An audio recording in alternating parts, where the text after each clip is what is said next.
যে রাখাল রাজাকে বাঁচিয়েছিল আর তার জীবন চিরতরে বদলে গিয়েছিল। দূর পাহাড়ের কোলে যেখানে আকাশ সবুজ বনানীর পাহারায় থাকে, আর এমন এক সময়ে যখন মানুষের বিশ্বাস আর ভালোবাসা ছিল তলোয়ারের চেয়েও শক্তিশালী, সেখানে এক রাখালের গল্প শুরু হয়। তার কাছে ছিল কেবল তার বাঁশের বাঁশি আর তার ভেড়ার পালের প্রতি এক বুক বিশুদ্ধ ভালোবাসা। কিন্তু ভাগ্যের এক খেয়ালে সে জড়িয়ে পড়ল এক বিশাল ষড়যন্ত্রে, যা পুরো রাজ্যকে কাঁপিয়ে দিল। এই গল্প এক অসীম সাহসের, যা মৃত্যুকেও চ্যালেঞ্জ জানায়, এক নির্মল হৃদয়ের যা লোভী আর অত্যাচারী মানুষের বিরুদ্ধে রুখে দাঁড়িয়েছিল, আর এক ভালোবাসার যা প্রাসাদ ষড়যন্ত্রের আধারে জন্ম নিয়েছিল। কে ভাবতে পেরেছিল এই সাধারণ রাখাল একদিন যুদ্ধের ময়দানে রাজার জীবন বাঁচিয়ে তার হৃদয়ের সবচেয়ে কাছের মানুষ হয়ে উঠবে? এটি শুধু আনুগত্যের গল্প নয়, এটি বিশ্বাসঘাতকতা, ভালোবাসা এবং সাহসের এক মহাকাব্য। তাই একটি ভ্রমণের জন্য প্রস্তুত হন, যা আপনাকে নিয়ে যাবে এক তীব্র সংগ্রামের গভীরে, যেখানে কেবল তারাই টিকে থাকে যাদের মুখে থাকে আমি হার মানব না বলার সাহস। সূর্যাস্তের রক্তিম আভা আকাশকে রাঙিয়ে তুলছে, আর উঁচু পাহাড়ের মাঝখানে সবুজ চারণভূমি যেন এক মায়াবী কার্পিটের মতো বিছিয়ে আছে। এই উর্বর উপত্যকায় বাস করে সাত্তার, এক এতিম যুবক। তার সম্বল বলতে ছিল অল্প কয়েকটি ছাগল, একটি ভাঙা কুঁড়েঘর আর একটি পুরনো বাঁশের লাঠি। তার মন ছিল ঝর্ণার জলের মতো পরিষ্কার। জীবনের শত দুঃখ কষ্ট সত্ত্বেও সে বিশ্বকে নিষ্পাপ চোখে দেখত। সেই দিন যখন সে তার ছাগলের পালকে নদীর ধারে নিয়ে যাচ্ছিল, দূর থেকে একটি রাজকীয় বহরকে সে থামতে দেখল। ঘোড়াগুলো দামি কাপড়ে ঢাকা আর পালকিগুলো ঝলমলে অলঙ্কারে সজ্জিত। সাত্তার কৌতূহল নিয়ে কাছে গেল। তার চোখ আটকে গেল একজন সাধারণ পোশাকে থাকা মানুষের দিকে, যিনি প্রহরীদের মাঝে দাঁড়িয়েছিলেন। তার চেহারায় এক ধরনের রাজকীয় মহিমা ছিল। তিনি ছিলেন রাজা সিরাজউদ্দৌলা, রাজ্যের শাসক, যিনি রাজদরবারের চোখ হেরিয়ে গোপনে শিকারে বেরিয়েছিলেন। শান্ত মুহূর্তটি বেশিক্ষণ স্থায়ী হল না। হঠাৎ গাছ থেকে একদল মুখোশ পরা দস্যু বেরিয়ে এলো। তাদের হাতে ধারালো তলোয়ার আর মুখে হিংস্র চিৎকার। রাজার প্রহরীরা হতভম্ব হয়ে পড়ল এবং দ্রুত এক লড়াই শুরু হল। কিন্তু সংখ্যায় কম হওয়ায় এবং অতর্কিত আক্রমণের শিকার হয়ে তারা একে একে নিহত হতে লাগল। শেষ পর্যন্ত কেবল রাজা একা বেঁচে রইলেন, যাকে 4 জন শক্তিশালী দস্যু ঘিরে ধরল। সাত্তার এক মুহূর্তের জন্য জমে গেল। তার চোখ এই দৃশ্য দেখতে গিয়ে বড় হয়ে গেল, কিন্তু ভয় তাকে গ্রাস করতে পারল না। তার হৃদয়ে এক অজানা সাহস তাকে তাড়া করল। সে তার বাঁশের লাঠিটি শক্ত করে ধরে সিংহের মতো গর্জন করে ছুটে গেল যুদ্ধের ময়দানে। সে একজন দস্যুর মাথায় সজোরে আঘাত করে তাকে মাটিতে ফেলে দিল, তারপর বিদ্যুৎ গতিতে ঘুরে অন্য একটি আক্রমণ প্রতিহত করল। রাজা বিস্ময় আর মুগ্ধতা নিয়ে তার দিকে তাকালেন। তিনি এই তরুণ রাখালের মধ্যে এমন সাহস দেখলেন, যা তার সবচেয়ে বিশ্বস্ত সেনাপতির মধ্যেও তিনি দেখতে পাননি। চারদিক থেকে তলোয়ারের আঘাত এলো এবং একটি গভীর ক্ষত সাত্তারের কাঁধে আঘাত করল। কিন্তু তার মুখে কোনো আর্তনাদ ছিল না, বরং তার লাঠির আঘাতে শত্রুরা ছত্রভঙ্গ হয়ে পালাতে লাগল। এই দুঃসাহস দেখে রাজা আবার মনোবল ফিরে পেলেন এবং তার তলোয়ার দিয়ে আক্রমণ করে শত্রুদের একে একে পরাস্ত করলেন। অবশেষে দস্যুরা তাদের মৃতদেহ ফেলে রেখে পালিয়ে গেল। রাজা সিরাজউদ্দৌলা কাছেই একটি পাথরের ওপর বসে হাঁপাচ্ছিলেন। তার তলোয়ার থেকে রক্ত ঝরছিল। সাত্তার তার কাছে এগিয়ে গেল। তার মুখ ধুলো আর রক্তে মাখা। সে কাঁপা গলায় জিজ্ঞেস করল, মহামান্য, আপনি কি ঠিক আছেন? ক্লান্তির মধ্যেও রাজা হাসলেন এবং যুবকের কাঁধে হাত রেখে বললেন, তুমি আমার জীবন বাঁচিয়েছ রাখাল। এমন সাহসী হৃদয় আমি এর আগে দেখিনি। তোমার নাম কি? সাত্তার বিনয়ের সাথে উত্তর দিল, আমার নাম সাত্তার, আমি শুধু একজন সামান্য রাখাল।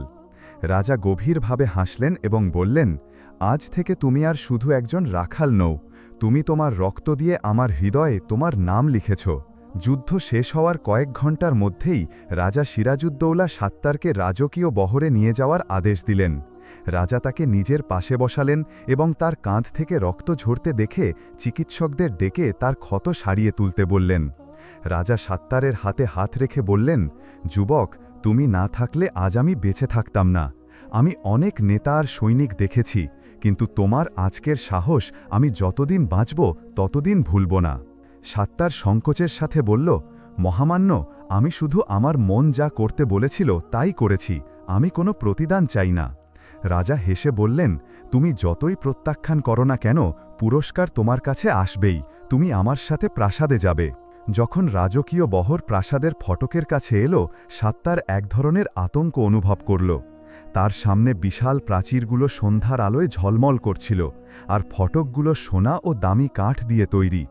সে প্রথমবারের মতো প্রাসাদে প্রবেশ করল। তার চোখ সব দিকে ঘুরে যাচ্ছিল। বিশাল স্তম্ভ, চওড়া বারান্দা আর বাগান, যেখানে ঝর্ণা আর ফুল যেন সূর্যের আলোয় মুক্তোর মতো জ্বলছিল। কিন্তু এত কিছুর পরেও সে একাকিত্ব অনুভব করল। সে মনে মনে বলল, আমি একজন সাধারণ রাখাল, আমি এখানে কি করছি? প্রাসাদের ভেতরে সবাই সাত্তারকে স্বাগত জানালো না। কিছু কর্মচারী ফিসফিস করছিল আর কিছু লোক তাকে অদ্ভুতভাবে দেখছিল। কিন্তু যা তাকে সবচেয়ে বেশি বিচলিত করেছিল তা হল যুবরাজ মির্জা আসলামের উপস্থিতি, যিনি রাজার চাচাতো ভাই ছিলেন। আসলাম ছিলেন একজন উদ্ধত আর অহংকারী যুবক, যিনি নিজেকে সিংহাসনের বৈধ উত্তরাধিকারী মনে করতেন। যখন তিনি দেখলেন রাজা সাত্তারের দিকে উষ্ণভাবে হাসছেন, তার মুখে হাসি জমে গেল এবং তা এক জ্বলন্ত ঈর্ষায় পরিণত হল।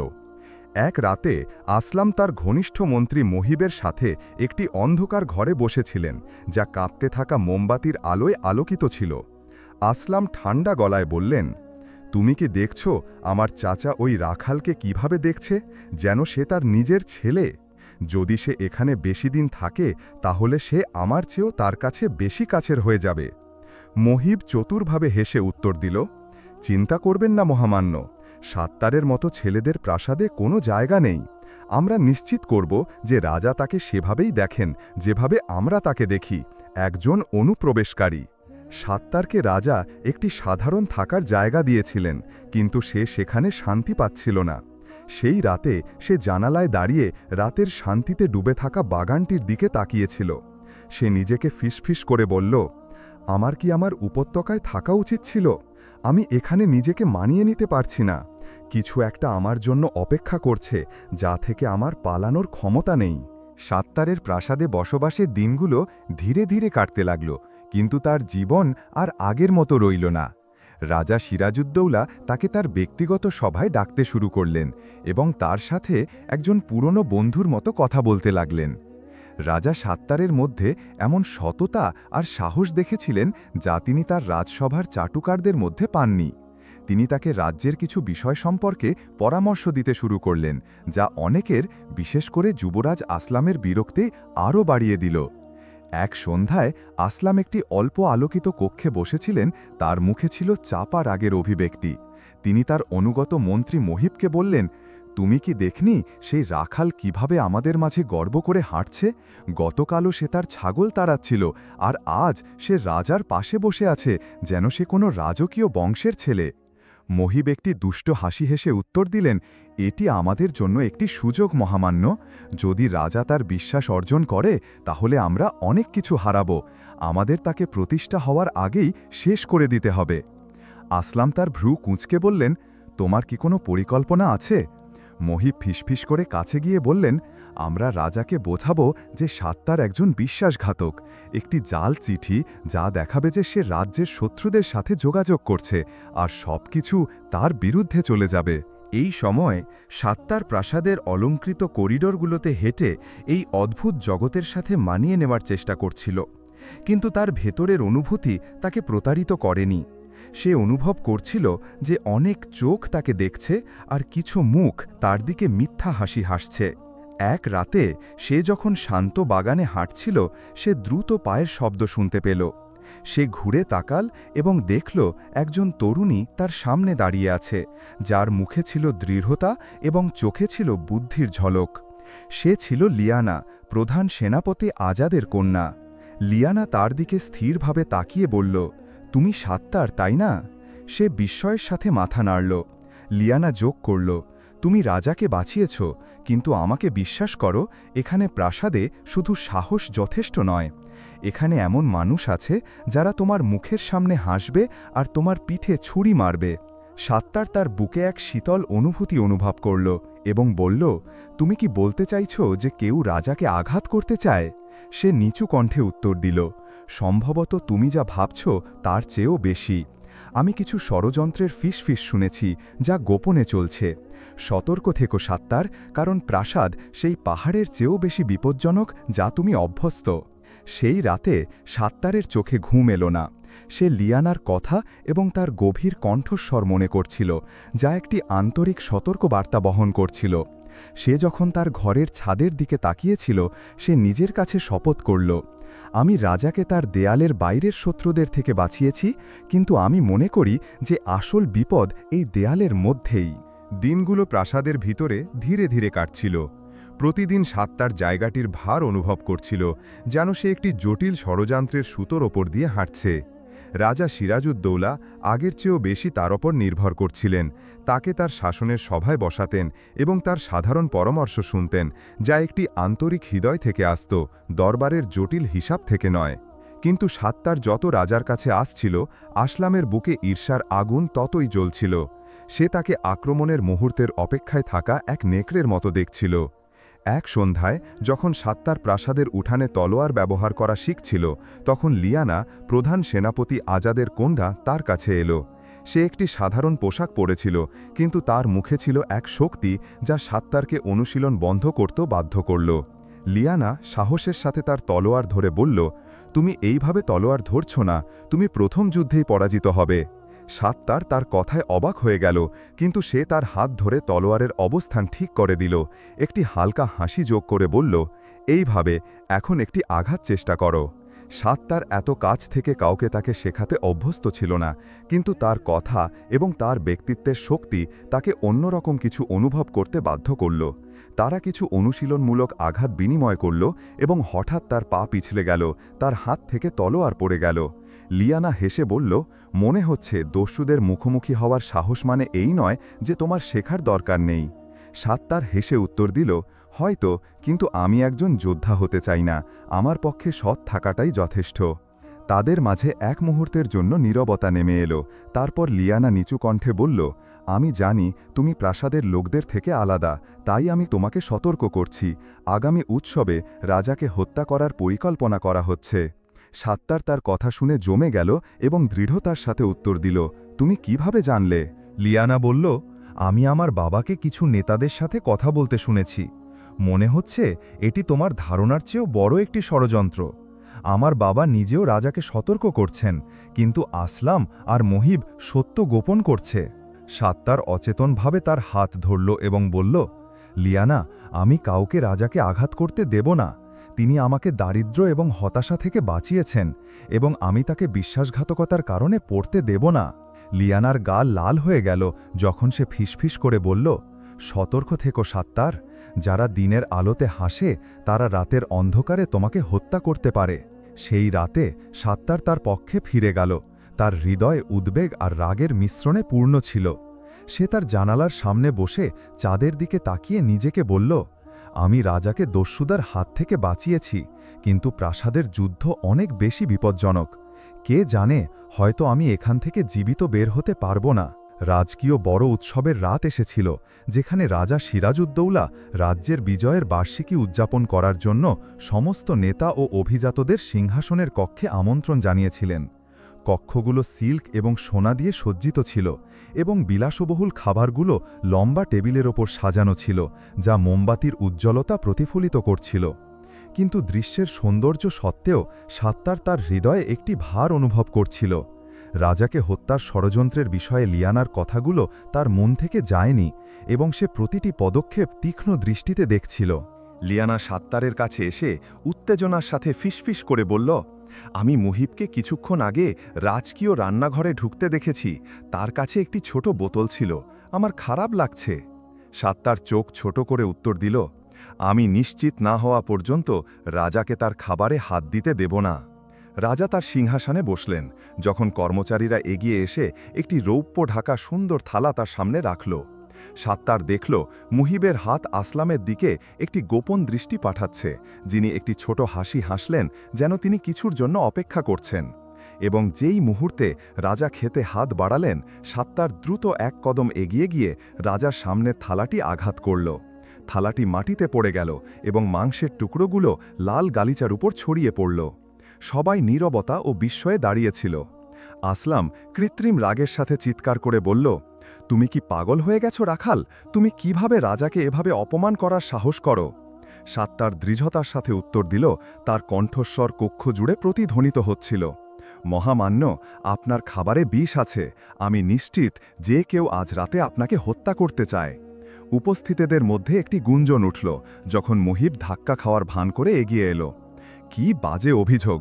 কিভাবে একজন নোংরা রাখাল রাজার সামনে আমাদের সুনাম নষ্ট করার সাহস করে? আসলাম কঠোরভাবে প্রহরীদের দিকে ইশারা করে বলল, ওকে ধরো, তার অধ্যত্বের জন্য তাকে শাস্তি দিতে হবে। প্রহরীরা সাত্তারকে ধরার চেষ্টা করল, কিন্তু সে রাজার কাছে মিনতি করে চিৎকার করল, মহামান্য, আমি আমার জীবনের শপথ করে বলছি যে আমি মিথ্যা বলছি না। যদি আমি চুপ থাকি তাহলে এটি আপনার শেষ রাত হতে পারে। কিন্তু রাজা তার বিভ্রান্তি সত্ত্বেও প্রহরীদের সাত্তারকে আটকে রাখার জন্য মাথা নাড়লেন এবং বললেন, আমরা বিষয়টি যাচাই না করা পর্যন্ত তাকে জেলে রাখো। যদি সে মিথ্যা বলে তবে তার জীবনই তার মূল্য হবে। একটি ঠান্ডা অন্ধকার কারাগারে সাত্তার হাত বাঁধা অবস্থায় বসেছিল। তার চোখ রাগে জ্বলছিল। সে জানত যে সময় দ্রুত চলে যাচ্ছে এবং রাজা সত্যিকারের বিপদে পড়তে পারেন। সে যখন পালানোর উপায় ভাবছিল, তখন সে দ্রুত পায়ের শব্দ শুনতে পেল। দরজা ধীরে ধীরে খুলল এবং লিয়ানা একটি ছোট চাবি হাতে নিয়ে হাজির হল। তার চোখ উদ্বেগপূর্ণ ছিল। সে নিচু কণ্ঠে বলল, আমি বোতলটি খুঁজে পেয়েছি। বিষটি আসল ছিল সাত্তার। আমাদের রাজাকে হত্যা করার আগেই কিছু করতে হবে। সাত্তার উঠে দাঁড়ালো এবং বলল, তাহলে এখন মুখোমুখি হওয়ার সময়। আমি তাদের জিততে দেব না। লিয়ানা তার বাঁধন খুলে দিল এবং তাকে একটি ছোট তলোয়ার দিয়ে বলল, সতর্ক থেকো। পুরো প্রাসাদ মনে করে তুমি বিশ্বাসঘাতক, কিন্তু আমি তোমাকে বিশ্বাস করি। সাত্তার এই পরিস্থিতির মধ্যেও হাসল এবং বলল, বিশ্বাস যে কোনো তলোয়ারের চেয়ে শক্তিশালী অস্ত্র। আমি তোমাকে একা ছেড়ে যাব না লিয়ানা। রাত ঘন কালো ছায়া দিয়ে প্রাসাদকে ঢেকে রেখেছিল এবং করিডোরগুলোতে ছড়িয়ে থাকা মোমবাতিগুলো রহস্যের একটি ছোঁয়া যোগ করছিল। দেয়ালগুলো যেন দেখছিল কি ঘটছে। সাত্তার কারাগার থেকে দ্রুত পায়ে বের হল। তার পাশে লিয়ানা প্রহরীদের চোখ থেকে আড়াল হয়ে স্তম্ভ ও পর্দার আড়ালে লুকিয়েছিল। সাত্তারের হৃদয় জোরে জোরে স্পন্দিত হচ্ছিল। সে জানত যে এই রাতটি সত্যের রাত। হয় সে রাজাকে বাঁচাবে অথবা প্রাসাদের বিশ্বাসঘাতকতার শিকার হবে। তারা সিংহাসনের কক্ষের কাছে এলো, যেখানে আসলাম এবং মুহিব রাজার সামনে দাঁড়িয়েছিল। রাজার মুখ ছিল ফ্যাকাশে এবং তার চোখ ছিল দিশেহারা, কারণ মনে হচ্ছিল কেউ তাকে বিশ্বাস করিয়েছে যে সাত্তার তার বিশ্বাস ভেঙেছে। আসলাম আন্তরিকতার ভান করে জোরে চিৎকার করে বলল, মহামান্য, এই ধূর্ত রাখাল থেকে মুক্তি পাওয়ার সময় এসেছে। সে আপনার প্রাসাদে বিভেদ সৃষ্টি করেছে এবং মিথ্যা দাবি করেছে। মুহিব সম্মতি জানিয়ে যোগ করল, আমরা তার জিনিসপত্রের মধ্যে একটি জাল চিঠি খুঁজে পেয়েছি যা রাজ্যের শত্রুদের সাথে তার যোগাযোগ নির্দেশ করে। সেই মুহূর্তে সাত্তার জোর করে কক্ষের দরজা ঠেলে প্রবেশ করল। তার কণ্ঠস্বর গর্জন করে উঠল, যথেষ্ট হয়েছে মিথ্যা ও বিশ্বাসঘাতকতা। আমি নির্দোষ, কিন্তু আপনারাই আসল বিশ্বাসঘাতক। রাজা তার জায়গায় জমে গেলেন যখন আসলামের মুখে এক ব্যঙ্গাত্মক হাসি ফুটে উঠল, যা বিস্ময়ের সাথে মিশ্রিত ছিল।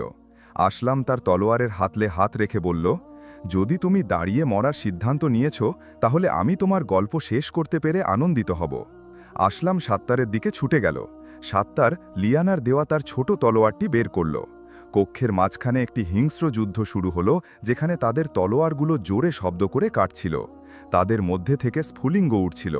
আসলাম শক্তিশালী এবং অভিজ্ঞ ছিল, কিন্তু সাত্তারের সাহস এবং উদ্যম তাকে প্রত্যাশার চেয়েও বেশি শক্তি দিয়েছিল। একই সময়ে মুহিব বিশৃঙ্খলার সুযোগ নিয়ে একটি বিষাক্ত ছোড়া নিয়ে রাজার কাছে যাওয়ার চেষ্টা করল। লিয়ানা চিৎকার করে সতর্ক করল, মহামান্য, সতর্ক হন। সাত্তার শেষ মুহূর্তে লাফ দিয়ে তার কাঁধে একটি গভীর ক্ষত নিয়ে ছোড়াটি রাজাকে আঘাত করা থেকে প্রতিহত করল। রাজা সিরাজউদ্দৌলা তার নিজের চোখে দৃশ্যটি দেখলেন এবং অবশেষে বুঝতে পারলেন আসল বিশ্বাসঘাতক কে। তিনি তার জায়গা থেকে উঠে দাঁড়ালেন এবং এক মহৎ কণ্ঠে চিৎকার করে বললেন, সবাই থামো, যে তলোয়ার সত্যের বিরুদ্ধে উঠবে তার মালিককে কেটে ফেলা হবে। তিনি তার হাত তুলে প্রহরীদের আদেশ দিলেন, আসলাম এবং মুহিবকে ধরো, তাদের আসল চেহারা উন্মোচিত হয়েছে। আসলাম পালানোর চেষ্টা করল, কিন্তু প্রহরীরা তাকে ঘিরে ফেলল। মুহিব হাঁটু গেড়ে বসে মিনতি করল, কিন্তু রাজা তার থেকে মুখ ফিরিয়ে নিলেন এবং কঠোরতার সাথে বললেন, বিশ্বাসঘাতকতা একটি মুকুট বা সিংহাসন ক্ষমা করে না, তাকে জেলে নিয়ে যাও এবং তার রায় ভোরে কার্যকর করা হবে। সাত্তার মাটিতে বসে হাঁপাচ্ছিল যখন তার কাঁধ থেকে রক্ত ঝরছিল। লিয়ানা তার দিকে ছুটে গিয়ে তার ক্ষতের ওপর হাত রাখল এবং বলল, তুমি আবার রাজাকে বাঁচিয়েছ, আমি তোমাকে হারাতে যাচ্ছিলাম। সাত্তার ব্যথার মধ্যেও হাসল এবং দুর্বল কণ্ঠে তাকে উত্তর দিল, যতক্ষণ পর্যন্ত সত্য জয়ী হয়েছে আমার কোনো ভয় নেই। পরের দিন সকালের ভোর হল এবং প্রাসাদটি ঘটনায় উত্তপ্ত ছিল। সৈন্য এবং প্রহরীরা সিংহাসনের উঠানে সারিবদ্ধভাবে দাঁড়িয়েছিল যখন রাজা সিরাজউদ্দৌলা সবার দিকে তীক্ষ্ণ দৃষ্টিতে তাকিয়েছিলেন। তার পেছনে সাত্তার বসেছিল, তার কাঁধ ব্যান্ডেজে মোড়ানো ছিল, কিন্তু সে তার দুর্বলতা দেখাতে অস্বীকার করছিল। রাজা তার কণ্ঠস্বর উঁচু করে বললেন, একজনের সাহস না থাকলে বিশ্বাসঘাতকতা প্রায় আমাকে মেরে ফেলেছিল। একজন দরিদ্র রাখাল যে প্রাসাদ বা সিংহাসন সম্পর্কে জানত না, কিন্তু সে আনুগত্যের অর্থ জানত। তিনি সাত্তারের দিকে ইশারা করলেন, যিনি কষ্ট করে উঠে দাঁড়ালেন। উপস্থিতদের মধ্যে ফিসফিসানি শুরু হল। সাত্তার, তুমি শুধু আমার জীবন বাঁচাওনি, তুমি আমার সিংহাসনকেও পতন থেকে বাঁচিয়েছ। আজ থেকে তুমি আমার বিশ্বস্ত পরামর্শদাতা এবং আমার সবচেয়ে কাছের মানুষ হবে। সেই মুহূর্তে প্রহরীরা আসলাম এবং মুহিবকে শিকল দিয়ে বেঁধে নিয়ে এলো। আসলাম সাত্তারের দিকে ঘৃণায় ভরা চোখে তাকাল, কিন্তু রাজা কঠোরতার সাথে বললেন, এই রাজ্যে বিশ্বাসঘাতকতার কোনো স্থান নেই। আসলাম, তোমার রক্ত ঝরবে না, কারণ তুমি আমার রক্ত, কিন্তু তোমাকে পাহাড়ের দিকে নির্বাসিত করা হবে, যেখানে তুমি সেই আলো দেখবে যা শুধু পশুরাই দেখে।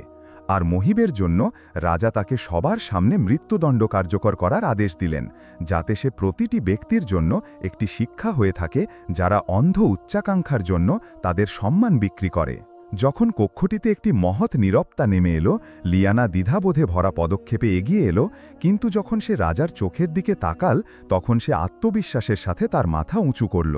সিরাজউদ্দৌলা একটি উষ্ণ হাসি দিয়ে বললেন, লিয়ানা, তুমি আমার প্রাসাদকে রক্ষা করার জন্য গোপন তলোয়ার ছিলে এবং তুমি সেই হৃদয় ছিলে যা সাত্তারকে অন্ধকারের বিরুদ্ধে একা ছেড়ে যায়নি। তিনি সাত্তারের দিকে তাকিয়ে যোগ করলেন, আমি কি তোমার চোখে সেই সুখ দেখতে পারি যা আমি তোমার সাহসের মধ্যে দেখেছি? সাত্তার প্রশ্নটি শুনে অবাক হল, কিন্তু সে একটি কাপা কণ্ঠে উত্তর দিল, মহামান্য, যদি আমার একটি স্বপ্ন থাকে তাহলে তা হল লিয়ানাকে আমার জীবনসঙ্গী করা। রাজা হেসে বললেন, আমি এই স্বপ্নকে আশীর্বাদ করছি। আজ থেকে লিয়ানা তোমার স্ত্রী হবে এবং তার হৃদয় তোমার আশ্রয় হবে, যেমনটি সে সব সময় ছিল। প্রাসাদের বাইরে সাত্তার একটি মহৎ শোভাযাত্রায় রাজার পাশে দাঁড়িয়েছিল। সবুজ চারণভূমি এবং পাহাড়, যা সে শৈশব থেকে জানত, তার জীবনের পরিবর্তনের সাক্ষী ছিল। গতকাল সে একজন সাধারণ রাখাল ছিল যে নিরাপত্তার স্বপ্ন দেখত, আর আজ সে সাহস ও আনুগত্যের প্রতীক। সে দিগন্তের দিকে তাকিয়ে ফিসফিস করে বলল, ভাগ্য হয়তো আমাদের কাছ থেকে অনেক কিছু কেড়ে নেয়, কিন্তু যদি আমরা সত্যের জন্য লড়াই করি তাহলে এটি আমাদের আরও বেশি কিছু দেয়। মানুষের চিৎকার তার নাম ধরে প্রতিধ্বনিত হচ্ছিল, যখন লিয়ানা তার পাশে হাসছিল এবং রাজা তার কাঁধে হাত রেখে বলছিলেন, আজ থেকে তুমি আমার পরামর্শদাতা হওয়ার আগে আমার ভাই। তোমার নাম ছাড়া আমার গল্প বলা যাবে না, সাত্তার।